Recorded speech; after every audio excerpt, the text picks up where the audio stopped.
let's start off with Nick Saban in Alabama. Tell us what you're feeling about Well, I things. mean, obviously it's a program that's in a tremendous situation, winning 2 of the last 3 national titles. I think the respect level that Alabama has achieved on a national scale is pretty intense. I don't think we've seen, Southern Cal obviously won a couple national titles about a decade ago and had great teams.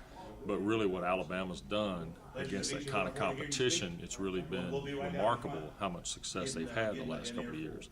I think he does a great job preparing teams. And as talented as they are, the preparation aspect that goes on in Tuscaloosa is really the thing that catches my eye because of how solidly they play every week. And I think they'll be good again. I'm not as probably one of these guys that's as caught up in the opening game against Michigan as others. I think it's an important game. But they play 12 important games. I mean, in terms of what they're trying to play for, and I think he tells you, if you listen close enough, how big every game is for Alabama, and certainly he's got the program in a great spot. Let's talk about Gene Chiz a little bit. Well, I think he's done a great job. I can remember when he was hired, there was tremendous doubt about whether or not he could get the job done. And I think he did a lot better job at Iowa State than the record indicated. And obviously when you're able to have a magical year like they had 2 years ago, it does a lot to buoy your program.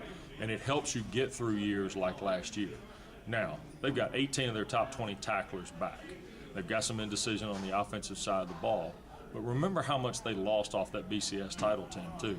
And for them to still win 8 games is a pretty good indication of how talented and how solid that program is. So I'd be pretty excited if I'm an Auburn guy. I'd also be very cautious because I think the first ball game for them, unlike Alabama, can really dictate a lot about how their season's going to go. The momentum placed on those first games, Alabama, Michigan, Auburn, Clemson.